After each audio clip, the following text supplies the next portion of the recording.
Hey, this is Liz from Hedgehog Lodge. I thought I'd just do a quick video, with my, pal Pixie here. Hey, Cranky.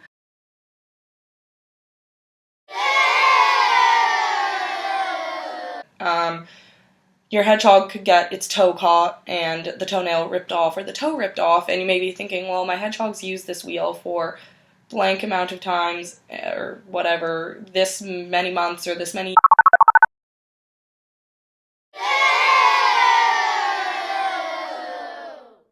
So basically, if you look at the way the silent spinner works, it's got the colored part and it's got the white part. And basically, it's assembled in two different parts in the factory because it's easier to make and ship out that way.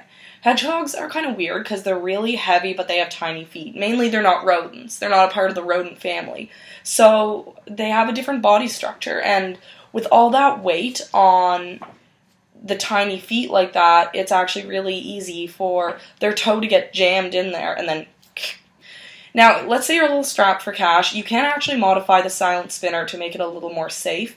Just run a line of glue along the inside and the outside where the seam is, and it'll be fine. It looks pretty awful. It's still noisy.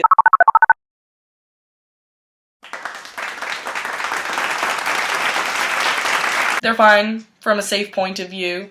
But they're noisy. I'm gonna say right now, if you're planning on putting your hedgehog in your bedroom and you are anything less than, like, dead when you sleep, your hedgehog's gonna keep you awake with any of these wheels except for the Carolina Storm. But the comfort wheel's fine, safety-wise.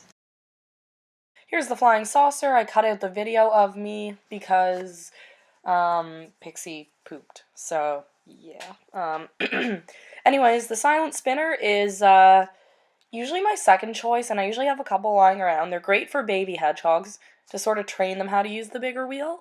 They're completely safe, as far as I know, when it comes to toes. However, some people have said they can cause back problems because your hedgehog is either tilted one way or the other when they're running on it. However, most people I know do claim that their hedgehogs seem to run, to the right sometimes and then to the left sometimes. So I've never had a back problem or a hedgehog with a back problem from it.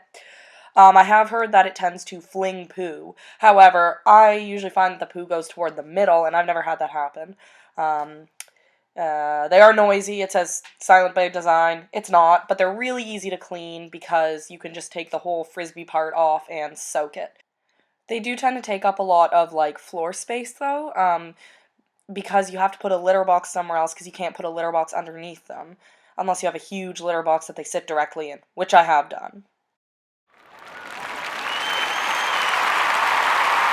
Listen to this. That's right, it's dead silent. So, as you just heard me spinning that wheel, it's quiet. Really, I mean, the only thing you're going to hear is, like, your hedgehog's feet at the bottom of it.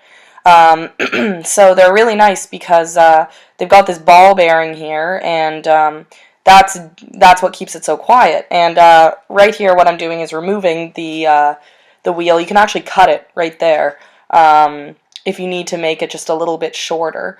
If it bumps the top of the cage. So that's kind of cool too, that they can be modified like that. Sorry that I didn't clean the wheel, by the way. I probably should have done that. But basically, just keep in mind, when you're cleaning the wheel, don't fill it up and soak it, because it will drip backwards into the ball bearing, and it'll dry up all the grease in it, and it'll become squeaky. If your wheel does become squeaky, you can just pour some oil right about there, and what you want to do is just rest the wheel, hold the wheel that way for a bit, and then hold the wheel the other way and rest it like that, and let the oil drip through. That'll clear up any squeakiness. Basically, I mean, I just take spray and wipe the whole thing down. It's super easy. Unless, they've been really having a go at it, then you might have to scrub a bit, but honestly, I find it super, super easy to clean. So that was just a quick little info session on those. I know I live in Dartmouth, Nova Scotia, and if you were going to order one from Carolina Storm and have it shipped to Dartmouth, Nova Scotia, it would cost $60 for one wheel. Yeah, it's expensive. but it's dead silent. It's going to last your hedgehog their whole life, compared to paying half of that at the pet store. But I rant a lot. Sometimes I get off track.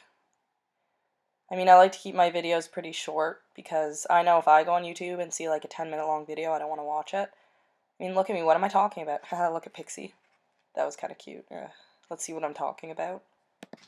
Never mind, rollerblading's cool. I'm sorry, that was rude. I mean, I went to Salvation Army and bought 6 pairs of rollerblades. Okay, so clearly nobody cares about that. Editing these videos of mine, which are completely unscripted if you didn't guess, are kind of like a really insightful look into what it probably feels like to talk to me, which must be painful. But anyways, I'm gonna end this video because I need to feed Gus. He's starving. But I'm just gonna go over quickly the types of wheels and the pros and cons of them. So let's start with the best one. Clearly, Carolina Storm, or, you know, a bucket wheel made in the same fashion. The only real bad thing about it is you can't soak it the same way you can, like, you know, filling up and letting it sit there. So that's kind of the only bad part. They're also expensive, but I mean, in the long run, it's worth it because you're never gonna really have to replace it. Probably second best would be the Comfort Wheel, because it's basically the Carolina Storm minus the silence. Trust me, the silence is worth the extra $40. Just get it, okay? But, you know, if you're tight on cash or you need one like right now, I would go for the Comfort Wheel. You can get those at PetSmart in Canada, I believe. Not sure about anywhere else. The silent spinner, don't bother. Seriously, don't bother. It's really that bad. If you absolutely have to, again, just get it and fill in the seam with some glue. It's noisy, though, and I mean, that glue is going to get all disgusting, so I wouldn't get too excited about that. The Flying Saucer, great for baby hedgehogs when they're just starting off. Great to kind of stow away in case you need one suddenly. Again, the reviews on whether it's bad for their back are sort of not really known, so they are noisy. I would just go with the Carolina Storm or the Comfort Wheel. But, you know, if you have to, you're probably going to be okay with it. Those mesh wheels that you find in, like, I don't know, yard sales and stuff, just don't buy it, okay? Just don't. Alright, bye.